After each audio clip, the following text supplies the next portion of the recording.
للہ رب العالمین الصلاۃ والسلام علی اشرف الانبیاء والمرسلین وعلی آلہ وصحابہ وازواجہ وذریاتہ واہل بیتہ اجمعین اما بعد فاعوذ باللہ من الشیطان الرجیم بسم اللہ الرحمن الرحیم رب اشرح لی صدری ویسر لی امری واحلل عقدۃ من لسانی یفقہوا قولی رب یسر ولا تعسر وتمم بالخیر۔ السلام علیکم ورحمۃ اللہ وبرکاتہ۔ آج سورہ کہف کے سیشن میں انشاءاللہ تعالیٰ آیات ہم جیسے کہ 5 آیات لیتے ہیں، لیکن یہاں پہ پھر جو ہے وہ ٹاپک کے اکارڈنگ جو ہے وہ ہمیں 6 آیات لینی ہوگی انشاءاللہ۔ آیت نمبر 83 to 88۔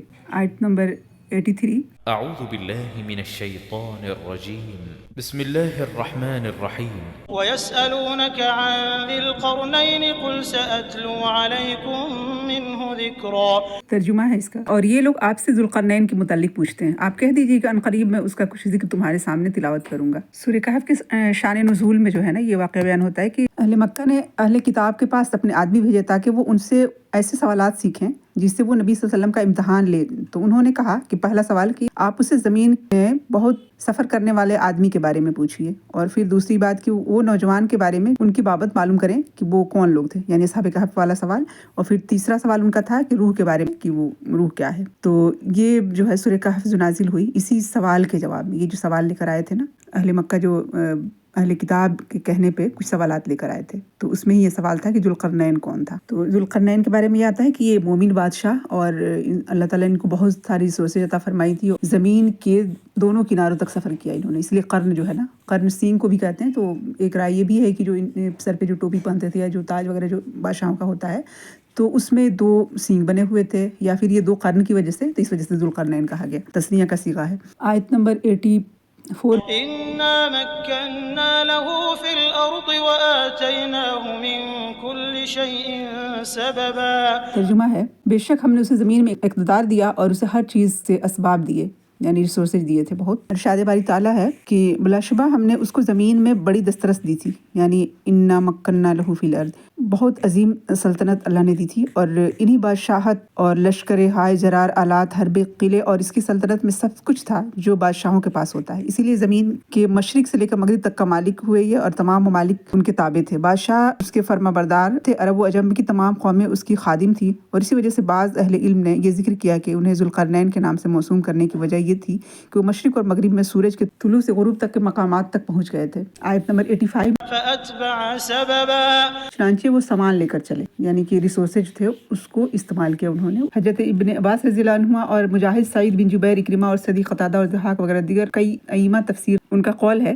کہ معنی اس کے یہ ہے کہ ہم نے انہیں ہر طرح کے علم عطا کر دیا تھا، اور وہ فرماتے ہیں کہ اس کے معنی ہے کہ زمین کے مقامات و نشانات کے علم یعنی ان کو دی تھی اللہ تعالیٰ نے۔ ریسورسز بھی جو ہے نا وہ میٹیریل جو چیزیں ہوتی ہیں وہ بھی ریسورسز، اور جو یا علم کے طور پہ ہے یا اس طرح کے فہم ہے، جو حکمت ہے، یہ تمام چیزیں بھی اللہ نے عطا کی تھی ان کو۔ آیت نمبر 86۔ حَتَّى إِذَا بَلَغَ مَغْرِبَ الشَّمْسِ وَجَدَهَا تَغْرُبُ فِي عَيْنٍ حَمِئَةٍ وَوَجَدَ عِندَهَا قَوْمًا قُلْنَا يَا ذَا الْقَرْنَيْنِ إِمَّا أَن تُعَذِّبَ وَإِمَّا أَن تَتَّخِذَ فِيهِمْ حُسْنًا۔ اس کا ترجمہ ہے، حتیٰ کہ جب وہ غروب آفتاب کی جگہ پہنچے اور انہوں نے پایا کہ وہ سیاہ کیچڑ میں غروب ہو رہا ہے، اور انہوں نے اس کے پاس ایک قوم پائی، ہم نے کہا کہ اے ذوالقرنین، تجھے اختیار ہے کہ خواہ تجھے سزا دے خواہ انہیں ان سے اچھا برتاؤ کرے۔ یعنی ہر وہ چیز جو کہ اس طرح سے بادشاہوں کو میسر ہوتی ہے، اس طرح سے اللہ تعالیٰ نے ذوالقرنین کو بھی وہ تمام اسباب و وسائل مہیا فرما دیے تھے، جو ملکوں اور لوگوں کو فتح کرنے میں، شہروں اور علاقوں پہ قبضہ کرنے میں، دشمنوں کو زوم کم کرنے میں، اور زمین کے بادشاہوں کو شکست دینے میں، مشرکوں کو ذلیل اور رسوا کرنے کے لیے ضروری ہوتے ہیں یہ تمام اسباب، یعنی اس سے وہ تمام اسباب وسائل مہیا کر دیے گئے تھے جو اس طرح کے کاموں کے لیے ضروری ہوتے ہیں۔ واللہ اعلم، یعنی مال و اقتدار، پاور، یہ تمام چیزیں، حکومت اور سلطنت، یہ تمام چیزیں جو ہے وہ اللہ نے عطا کی تھی۔ اور اس آیت میں ایک بہت اہم پوائنٹ یہ ہے کہ جو اس میں بات آئی ہے نا کہ اس نے پایا کہ وہ سورج جو ہے وہ کیچڑ میں غروب ہو رہا تھا، سیاہ کیچڑ میں، ڈارک کلر کی کیچڑ میں جو ہے وہ۔ تو یہاں پہ جو ہے کچھ لوگوں نے قرآن میں جو ہے ایرر نکالنے کی جو کوشش کی، تو اس میں اس آیت کو کوٹ کیا کہ سورج تو کیچڑ میں غروب نہیں ہوتا۔ اصل میں بات یہاں پہ جو وجدہ آیا ہے، یعنی کہ ذوالقرنین کو لگا. اور ایسا ہوتا ہے جیسے کہ کبھی کبھی ایسا لگا کہ سورج جو ہے پانی میں وہ ہو رہا ہے، جیسے کسی چشمے کے قریب انسان جائے اور سورج غروب ہونے کا وقت ہو، مغرب کا وقت ہو، تو ایسا محسوس ہوتا ہے دیکھ کے کہ جیسے وہ پانی میں غروب ہو رہا ہے، حالانکہ وہ اس میں غروب نہیں ہو رہا ہوتا ہے. تو یہ ذوالقرنین کو بھی ایسا لگا، یہ امیج جیسے ایسا ان کے سامنے آیا. تو یہاں پہ بات یہی ہے اصل میں، وہ جو لوگ جو ہے نا غلطیاں نکالنے کی کوشش کرتے ہیں تو وہ اس طرح کی آیات کو جو ہے وہ پھر مس انٹرپریٹ کر کے اور پھر لوگوں کے سامنے جو ہے وہ قرآن کی حقانیت کو کم کرنے کے لیے اور اس طرح کی جو چیزیں کرتے ہیں. لیکن پھر علماء نے الحمدللہ ان چیزوں کی وضاحت کی اور بتایا کہ اس کا میننگ مفہوم کیا ہے. اور سبب کا جو لفظ آیا ہے اس کا مطلب ریسورسز بھی ہوتے ہیں، یعنی سبب راستے کو بھی کہتے ہیں، رسی کو بھی کہتے ہیں، ذریعہ کو بھی کہتے ہیں. تو یہ تمام میننگ اس کے اندر آ جائیں گے. یعنی اللہ تعالیٰ نے ان کو بہت سارے ریسورسز دیے تھے، بہت اسباب دیے تھے، بہت مطلب مال و دولت، اقتدار اور تمام چیزیں جو ہے وہ عطا کی تھی. حضرت ابن عباس جنہوں فرماتے ہیں کہ یہاں سبب سے مراد منزل ہے، اور مجاہد فرماتے ہیں کہ اس سے مراد مشرق و مغرب کے درمیان منزل اور رستے ہیں. تو ایسی جگہ پہنچے جہاں پہ کہ انہوں نے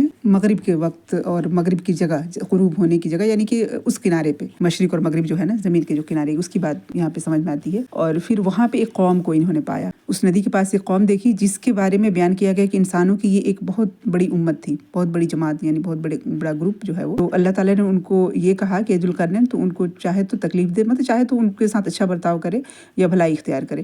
معنی یہ ہے کہ اللہ تعالیٰ نے ذوالقرنین کو ان پر دسترس دے دی تھی اور ان کا حاکم بنا دیا تھا، ان پر فتح و نصرت سے نواز کر، اور پھر اختیار دے دیا تھا اگر چاہے تو انہیں قیدی بنا لے اور چاہے تو ان پر احسان کر. ایک بادشاہ جب اللہ تعالیٰ جس کو بادشاہ دیتا ہے نا، تو اس کی جو حکومت، اس کی سلطنت ہوتی ہے، تو عادل بادشاہ ہوتا ہے، تو اپنی عدل پہ جو ہے وہ فیصلے کرتا ہے اور لوگوں کے درمیان کے لیے جو مقرر کرتا ہے، حد مقرر کرتا ہے، سزا یا ان کو انعامات، اکرامات یا جو بھی چیزیں مہیا کراتا ہے. تو یہ بادشاہ جو ہے، ان کو اللہ تعالیٰ نے یہ اقتدار دے دی، اور اقتدار دے کے پھر یہ تمام چیزیں کہ ان کے ساتھ اب کیا کرنا ہے، یہ پاور ان کو دے دیا تھا. یہ مطلب ان کو ایک طرح سے اللہ تعالیٰ کی طرف سے یہ چیز جو ہے وہ عطا کی گئی تھی. اور اگلی آیت میں جو ہے وہ قال اما من ظلم فسوف نعذبه ثم يرد الى ربه فيعذبه عذابا نكرا. ترجمہ ہے، ذوالقرنین نے کہا، یعنی قال یہاں پہ جو آیا ہے، رہا وہ جس نے ظلم کیا تو اسے ہم عنقریب سزا دیں گے، پھر وہ اپنے رب کی طرف لوٹایا جائے گا، چنانچہ وہ اسے سخت ترین عذاب دے گا. یعنی کسی کو یہ پاور دے دیجیے کہ تو جس کو چاہے سزا دے، جس کو چاہے مطلب چھوڑ دے یا معاف کر دے.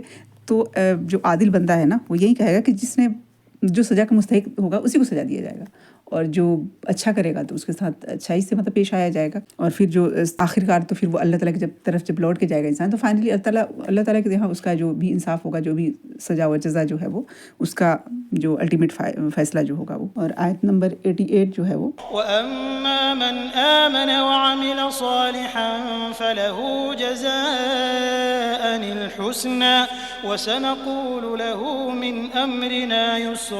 اور رہا وہ جو کہ ایمان لایا اور نیک عمل کیے، تو اس کے لیے اللہ تعالیٰ کے ہاں بدلے میں بھی خوب تر بھلائی ہے، اور ہم لازماً اپنے کام میں اس کے لیے نہایت آسانی کا حکم دیں گے. یعنی نیک عمل کا بدلہ تو جو پورا بدلہ جو ہے نا، وہ اللہ رب العزت ہی دے سکتا ہے، دنیا میں کوئی دے نہیں سکتا ہے. یہ بندہ جو ہے نا، مومن بندے کی یہ ریئیکشن جو ہے سامنے آ رہا ہے کہ مطلب اللہ تعالیٰ جب اس کو ہر چیز ریسورسز بھی عطا فرما دیتا ہے نا، تو بندہ مومن جو ہے نا، اس کا رویہ کیا ہوتا ہے. یعنی اس نے یہ کہا کہ یہ تو اللہ تعالیٰ اس کو بہترین بدلہ دیں گا عمل صالح پہ، اور ہم بھی جو ہے وہ اس کے ساتھ بہترین یعنی کہ آسانی کا معاملہ فرمائیں گے اچھے لوگوں کے لیے. یعنی کہ جس نے ہماری دعوت کو قبول کر لیا اور جو اللہ وحدہ لا شریک کی عبادت کی، تو اس کے لیے بہترین اچھا بدلہ ہوگا، اور ہم اس کے ساتھ سختی نہیں کریں گے، یعنی آسانی کا معاملہ کریں گے. یہ بات انہوں نے کہی ہے. تو آگے کی جو ہے آیات انشاءاللہ تعالیٰ نیکسٹ سیشن میں ہم کریں گے. اور اس میں ٹوٹل آیات جو ہیں وہ 110 ہے سورہ کہف میں. تو ہماری کوشش یہ ہوتی ہے کہ تھوڑے لے کر چلیں انشاءاللہ.